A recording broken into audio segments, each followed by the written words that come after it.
오늘은 다시 아이 이야기를 해보려 합니다. 아시다시피 저는 아이가 태어나자마자 2천만 원을 넣었습니다. 지금 계좌를 확인해 볼 때 3,500만 원이 넘었네요. 근데 조금 더 놀라운 건 어제 환율이 20원에서 30원 정도 떨어졌는데 아이의 계좌는 계속 성장하고 있다는 겁니다. 사실 저는 특별한 투자를 하고 있지 않습니다. VO, QQQ, 그리고 월배당 ETF. 그냥 계속 모았습니다. 어제도 제큐 배당으로 0.6주의 배당이 들어왔습니다. 500원 정도 되나요? 누군가는 말합니다. 겨우 0.6주? 근데 저는 확신합니다.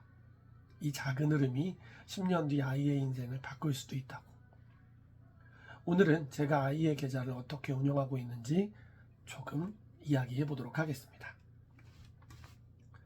처음부터 거창한 계획이 있었던 건 아닙니다. 그냥 아이가 태어났을 때 딱 이런 생각이 들었습니다. 내가 이 아이에게 뭘 넘겨줄 수 있을까? 집, 현금, 좋은 직장? 솔직히 자신이 없었습니다. 근데 한 가지는 가능할 것 같았습니다. 시간. 아이가 아주 어릴 때부터 시간을 대신 일하게 만들어주는 것. 그래서 2천만 원을 넣었습니다. 처음엔 솔직히 무서웠습니다. 주식은 떨어질 수도 있고 주변에서 말리는 사람도 많았습니다. 애 돈으로 무슨 주식을 하냐? 근데 저는 오히려 길게 보면 현금이 훨씬 무섭다고 생각했습니다.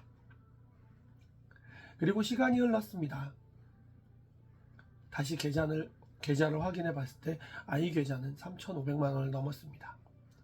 근데 중요한 건 지금 환율이 꽤 내려온 상태라는 겁니다.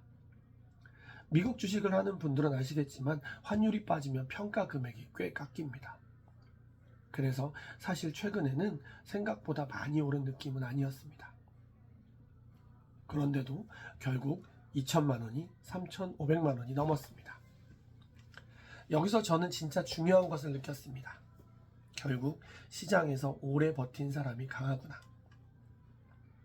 처음에는 제큐의 비중이 꽤 컸습니다. 배당이 계속 들어오는 게 좋았거든요.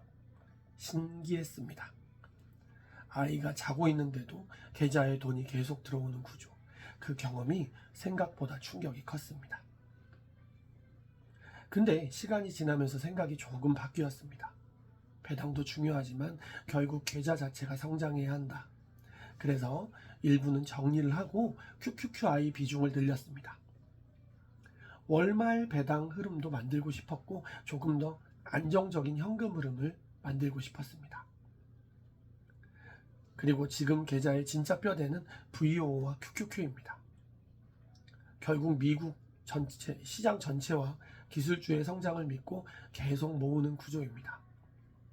배당 ETF는 그 여정을 오래 버티게 해주는 역할이고요. 예전에는 저도 조급했습니다.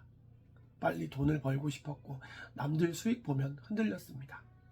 근데 아이의 계좌를 만들고 생각이 완전히 달라졌습니다. 빨리보다 계속이 중요하구나. 진짜 무서운 건 하루에 20%씩 오르는 종목이 아니라 요즘 있죠.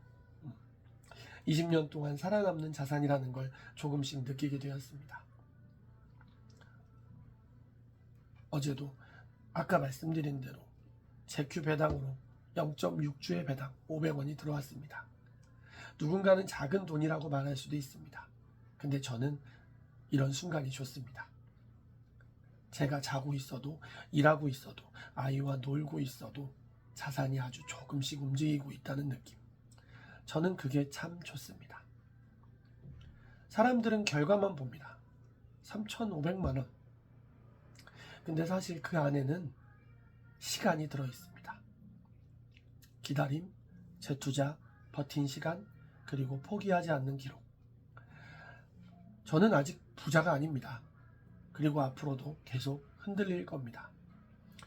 환율도 떨어질 수 있고 시장도 빠질 수 있습니다. 배당도 줄어들 수 있겠죠. 근데 저는 이 방향이 틀리지 않았다고 믿고 있습니다. 오늘은 작은 배당일 수도 있습니다. 하지만 이 계좌가 10년 뒤, 20년 뒤에는 전혀 다른 결과가 될 수 있다고도 생각합니다. 결국 아이에게 남겨줄 수 있는 건 한 번의 대박보다 오래 버틴 시간인 것 같습니다. 오늘도 아이의 계좌는 조용히 다시 움직입니다. 저희 아이의 계좌의 상황이 궁금하시거나 아이의 계좌와 함께 같이 나아가고 싶으신 분들이 계시다면 구독과 좋아요 부탁드립니다.